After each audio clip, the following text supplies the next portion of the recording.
أعوذ بالله من الشيطان الرجيم. بسم الله الرحمن الرحيم. ولما بلغ أشده او هر کلا چې ورسېدلو حضرت موسی علیه السلام هغه ځوانۍ خپلتا طاقت خپلتا واستوى او پورا شو دا موسی علیہ السلام په اعتبار د بدن او په اعتبار د عقل سرا آتیناه حکما وعلما نو ورکړلو موږ دتا حکمت لرا قوت د فیصلې لرا یا مراد نبوت لرا وعلما او علم لرا وَكَذَلِكَ نَجْزِي الْمُحْسِنِينَ او هم دقرنگی من بدلور کو نیکوکار خلقتا ودخل المدینة على حین غفلت من اهلها داخل شو دا موسی علیہ السلام خار د مصر تا على حین غفلت من اهلها په وخت د غفلت د اهل د دی کې یعنی د غرمې په وخت کې فوجد فيها رجلين پس وی مندل دغلتا یو دو سړي یقتتلانی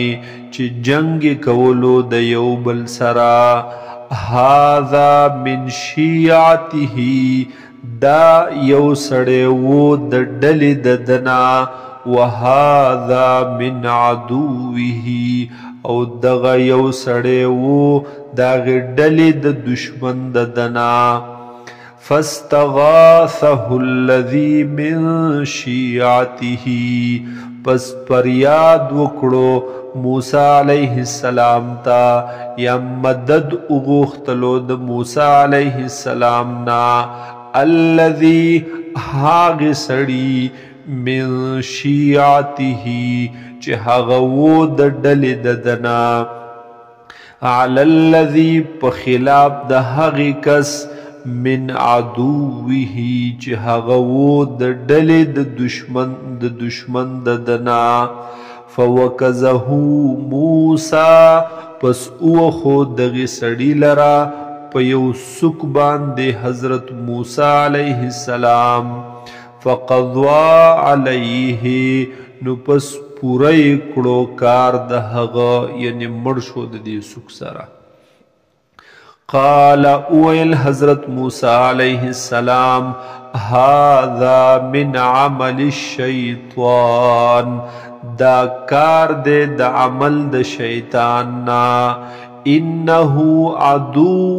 مضل مبین بیشک دا شیطان دشمن دے گمراہ کون کے واضح دے قال اویل حضرت موسی علیہ السلام رب اے زماربا انی ظلمت نفسی بیشک ما ظلم کڑے دے پخپل زان فاغفر لی پس ماپ کی مالرا اوبخی مالرا فغفر له پس اوبخو اللہ تعالی دلرا انه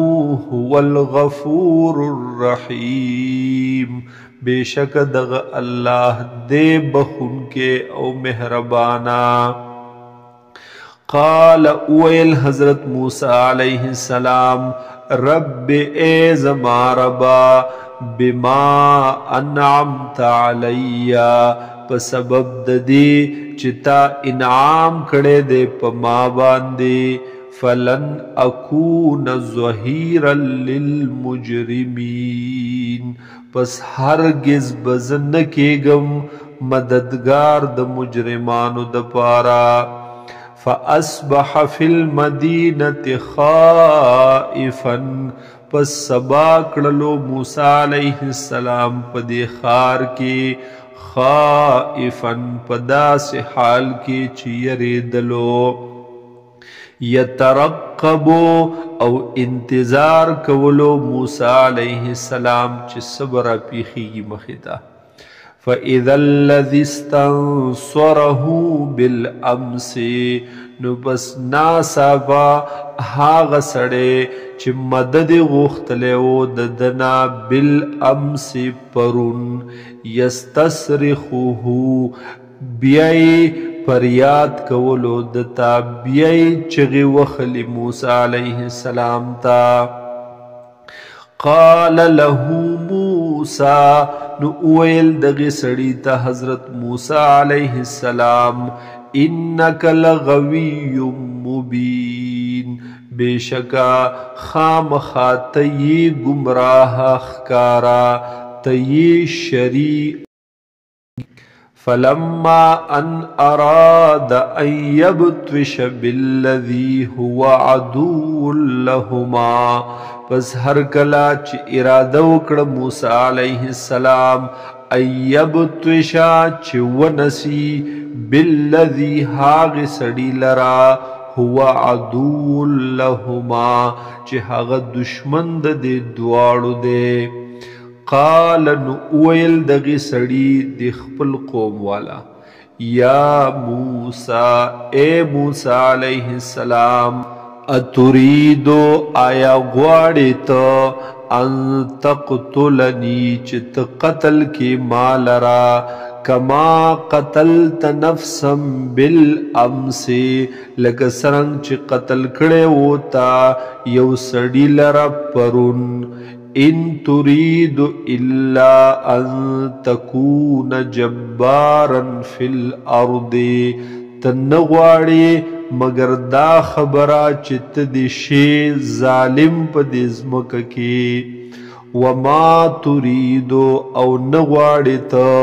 ان تكون من المصلحين چې ته د شی د اصلاح کوونکو نه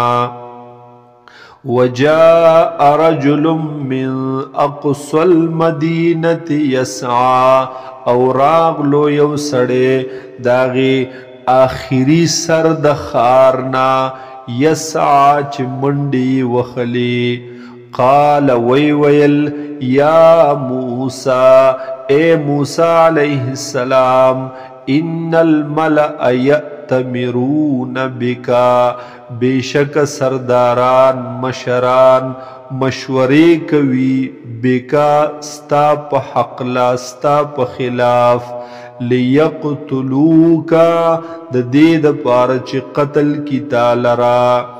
فخرج نو پس اوزت انی لک من الناصحین بیشکا زیم ستا د پاره د خیر خواهانو نا د نصیحت کوونکو نا فخرج منها خائفا پس اوتلو حضرت موسی علیہ السلام د دې خارنا خائفا پداس حال کې چې یریدلو یترقب او انتظار کولو قال اویل موسی علیہ السلام رب اے زما ربا نجنی من القوم الظالمین نجات را کی ماتا د قوم ظالمانو نا